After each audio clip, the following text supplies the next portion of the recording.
सिंह, आपका बहुत बहुत स्वागत है। और इस समय में हमारे साथ जमशेदपुर पूर्वी से बीजेपी की उम्मीदवार है पूर्णिमा दास साहू इस वक्त हमारे साथ हैं।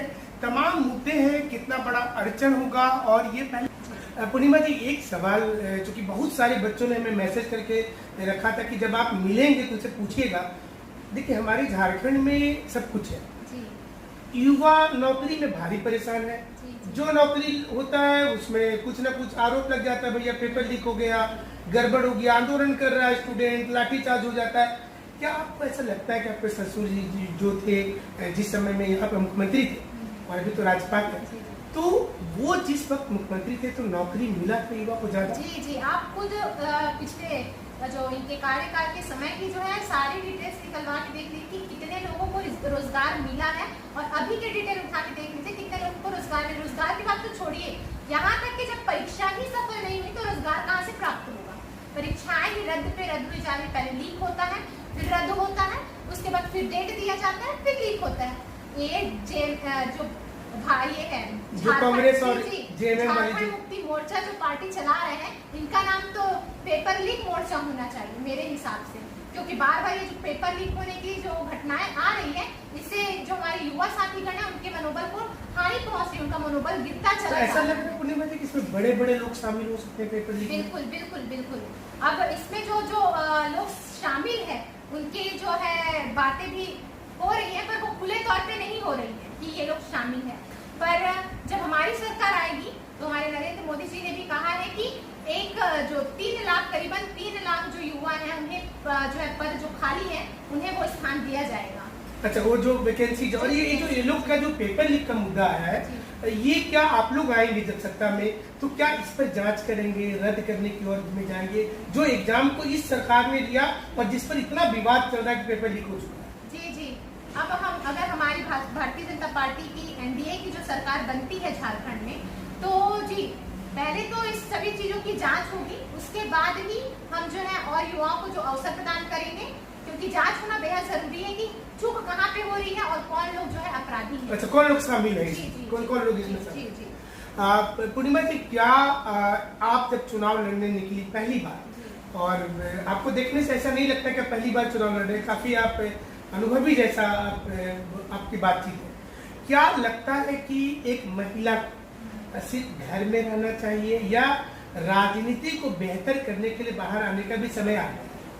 देखिए, हमारे समाज का श्रृंगार अगर महिला करे तो बहुत अच्छे से वो समाज में सुचारू रूप से चल सकता है। जब महिलाएं अपना घर द्वार अपने परिवार को संगठित करके रख सकती है, अपना सुचारू रूप से चला सकती है, तो वो अपने राज्य को, अपने क्षेत्र को क्यों नहीं चला सकती? वो जरूर चला सकती है। हम भारतीय महिलाएं हैं, हमें कोई कमी नहीं है। हर एक महिला, लोकतंत्र की आजादी है कि हर एक व्यक्ति जो है चुनाव लड़ सकता है, चाहे वो बहू हो, बेटी हो, चाहे कोई भी व्यक्ति हो, उसे चुनाव लड़ने का पूर्णतः अधिकार है। तो आप जब ये चुनाव में जब डिसाइड हुआ, और आप तो पहले पत्रकारिता करके कोई अखबार में काम कर रहे होंगे, हमारे जैसे किसी चैनल पर होंगे आप, तो उस वक्त आपने कभी सोचा था ऐसा कि ऐसा भी एक मौका मिलेगा तो उस मौके को हम निभाएंगे? अब वैसा तो मैंने सोचा नहीं था कि मुझे इतना बड़ा जो अवसर प्राप्त होगा, क्योंकि हम जिस लाइन पे रहते हैं हम उसी के बारे में सोचते चले जाते हैं। क्योंकि मैं थी पत्रकार फील्ड से, तो मैं अपना जो है करियर उसी में देख रही थी। पर फैमिली का भी था कि नहीं, तुमको शादी करना है।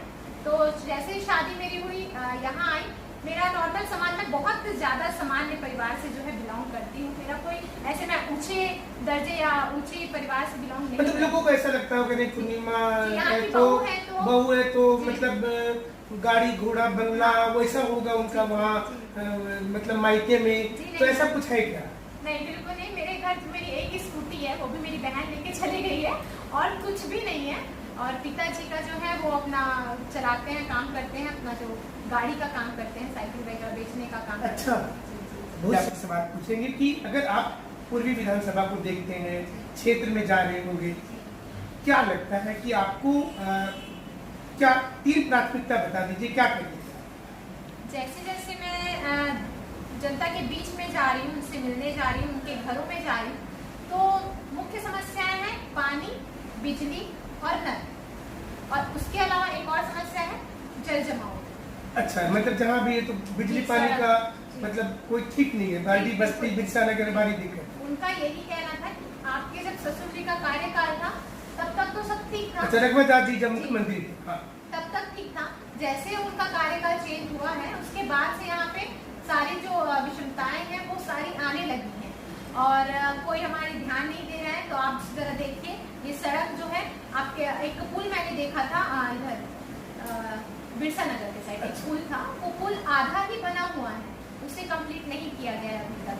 जब पापा का कार्य, हमारे ससुर जी का कार्यकाल था तो उन्होंने वो पुल को बनाने का काम किया था, वो बन रहा था। वैसे ही चुनाव के जो है चुनावी माहौल आया, उसके बाद चुनाव हुए तो सरकार से जब चली गई भाजपा सरकार, जब अपने से चली गई तो वो जो काम था वो अधूरा रह गया। तो मैंने उन्हें यही आश्वासन दिया है, जितने भी काम जो है वो अधूरे रह गए हैं मैं उन्हें पूरा करने का आपको आश्वासन देती हूँ, आपको विश्वास दिलाती हूँ कि अगर आप मुझे चुनते हैं। लोगों के बीच जब आप जा रहे हैं तो लोगों से जब मिल रहे होंगे, उनकी भावनाओं को देख रहे होंगे, तो उनके मन में क्या चल रहा है? मतलब आपसे जब वो मिलती होंगी कि एक नई कम एज की लड़की एक विधायक बनने के लिए जा रही है, तो आपके साथ जब वो मिलती है तो उनकी क्या फीलिंग्स होती है?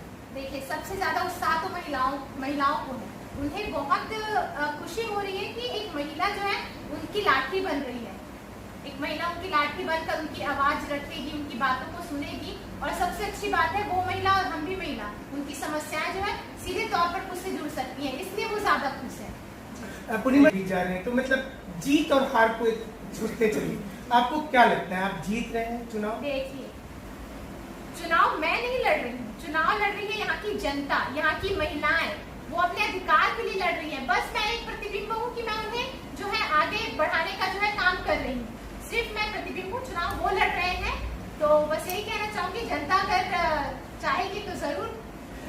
पूर्णिमा जी, एक सवाल हम और पूछेंगे कि जमशेदपुर में जैसे कि एक आपके जो प्रतिद्वंदी कैंडिडेट है उनके बारे में भी चर्चा हो रही है कि वो जब मतलब तेलको जो बिरसा नगर वाला क्षेत्र है तो वो वहाँ पर लोग आज मतलब परमानेंट नहीं, मतलब एक समय था पूर्णिमा जी की जमशेदपुर में जितनी कंपनी थी उसमें लोग परमानेंट काम करते थे।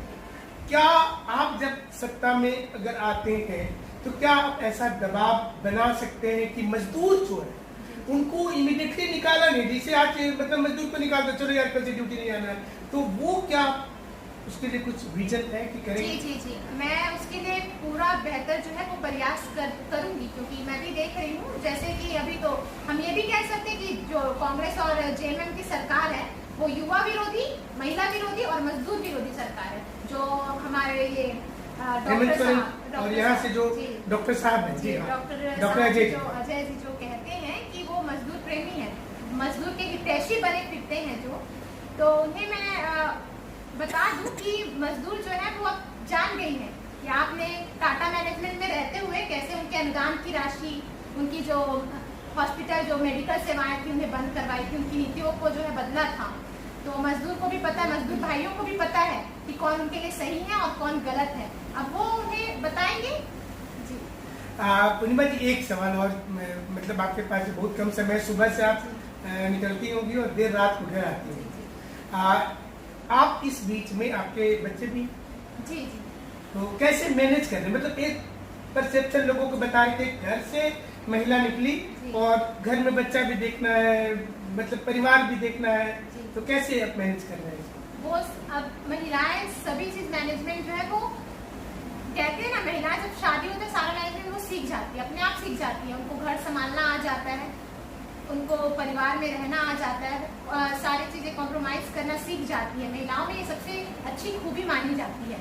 तो जी हाँ, मेरी एक छोटी बच्ची है जिन्हें अभी मेरी सासू माँ जो है वो देखती है, घर में मेरी गार्जियन है, वो अच्छे से देखती हैं, वो अपनी दादी के पास भी बढ़िया से रहती हैं, तो मुझे कोई चिंता फिक्र करने की बात नहीं है। मैं अपना घर भी संभालती हूँ और मर्यादा पूर्वक अपनी राजनीति करियर को भी संभालूंगी। जब क्षेत्र में आप घूम रहे हैं तो आपको ऐसा लगा कि मतलब और मतलब पिछले 5 साल में मतलब जो मिलना चाहिए था लोगों को वो मतलब थोड़ा कहीं ना कहीं पीछे रह गया? जी बिल्कुल लगा, क्योंकि 5 साल जो था उसमें हेमंत सोरेन जो अगर इतने हितैषी बनते हैं, महिलाओं के हितैषी बनते हैं, युवाओं के हितैषी बनते हैं, तो कोई योजनाएं अगर महिला के लिए आ रही है, आप इतने जो महिला के गुणगान गाते हैं कि नहीं नारी ये है वो है, तो आप महिला के हितैषी बनने का सिर्फ ढोंग करते हैं।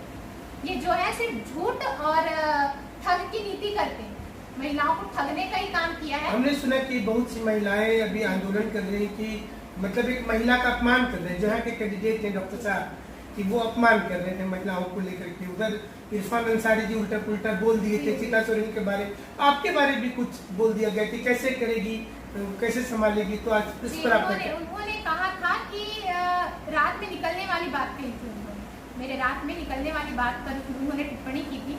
तो मैं बता दूं कि रात में निकलना उनके खुद शीर्ष नेतृत्व में एक महिला बैठी हुई है, वो महिला के ही इशारों पर जो है इधर उधर जो है घूम रहे हैं।